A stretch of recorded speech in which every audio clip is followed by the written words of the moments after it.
Gabriela Gast was one of the most successful spies during the Cold War, working for East Germany's intelligence service, the Stasi. For nearly 20 years, she provided secret information from the West German Federal Intelligence Service, BND, to the East German Main Directorate for Reconnaissance, Hauptverwaltung Aufklärung, HVA. Her work caused significant damage to Western intelligence operations and became a striking example of deep undercover work. Gabriela was born in 1943 in Germany into a traditional family. From a young age, she showed an interest in politics and social sciences. After graduating with honors, she began working in the analytical department of the Federal Intelligence Service, BND, analyzing the political situation in Eastern Bloc countries.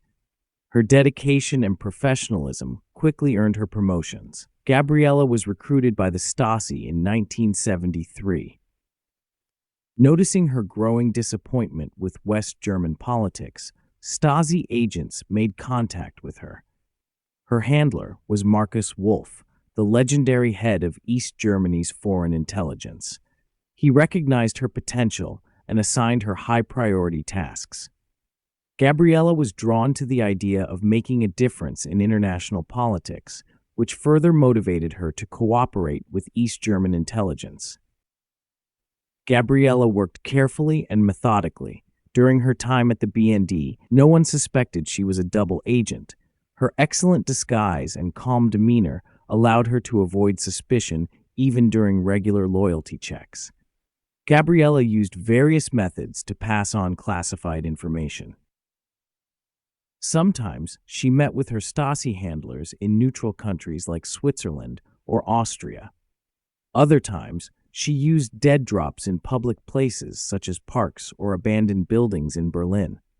One of her favorite drop locations was an old bench in a secluded part of a city park where she would leave microfilms hidden in hollowed-out objects. Gabriela had access to NATO strategic plans and information about the alliance's nuclear forces. One of the riskiest moments in her career was stealing a plan for NATO's Able Archer exercise. This exercise could have been misinterpreted by the USSR as preparation for a real nuclear strike. The information she provided helped East Germany's leadership avoid escalating the conflict. Another significance involved obtaining sensitive details about West Germany's military readiness, which gave the East a strategic advantage. Despite regular checks by the BND, Gabriela remained calm.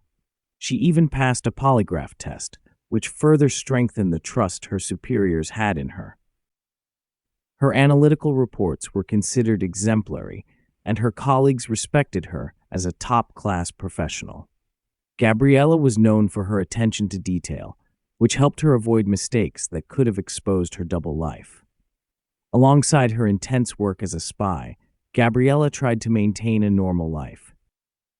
She never married and avoided long-term relationships to minimize risk.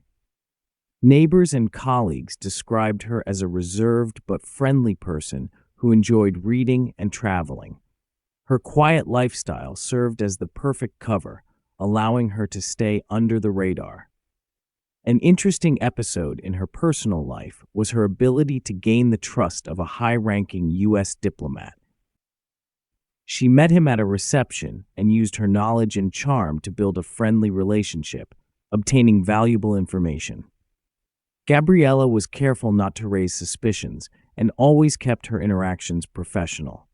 Her passion for classical music also provided an excellent cover for some of her meetings.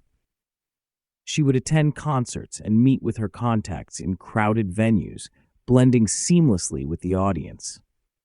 This method allowed her to pass information without attracting attention. After the fall of the Berlin Wall and Germany's reunification in 1990, large-scale investigations into Stasi agents began. Defectors from East Germany started cooperating with Western intelligence, and Gabriela's name soon appeared among the suspects. Her arrest was a carefully planned operation.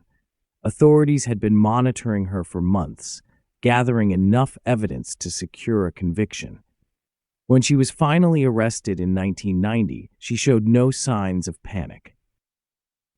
During a search of her home, investigators found hidden microfilms, encrypted messages, and detailed notes on NATO operations. Although she remained calm during interrogations, the overwhelming amount of evidence left her no room for denial. The trial attracted significant media attention. Gabriela was portrayed as a master spy who had betrayed her country for decades.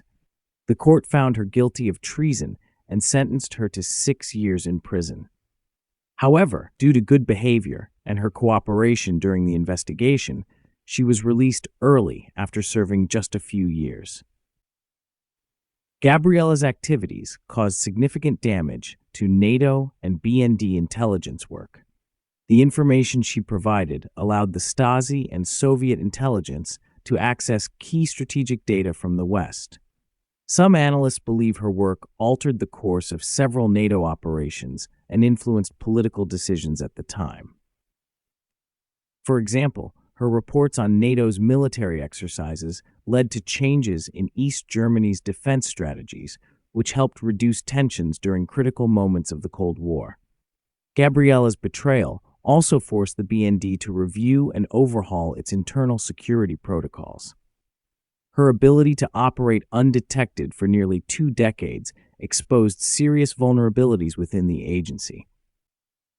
After her release, Gabriela disappeared from the public eye. She refused interviews and avoided public appearances, leaving an air of mystery around her. It is believed that she lived a quiet life in a small German town, far from the spotlight. Some rumors suggest that she wrote a memoir under a pseudonym, but no verified publication has ever surfaced. Despite her controversial past, Gabriela's story remains a fascinating example of Cold War espionage. Her skills, intelligence, and ability to navigate the dangerous world of double agents made her one of the most remarkable figures of that era. Gabriela Gast's story is a reminder that even the most secure systems can be vulnerable when a motivated and highly skilled agent is involved. Her work remains a subject of study for intelligence specialists and an example for future generations of spies. It also highlights the complex nature of loyalty and betrayal during one of the most tense periods in modern history.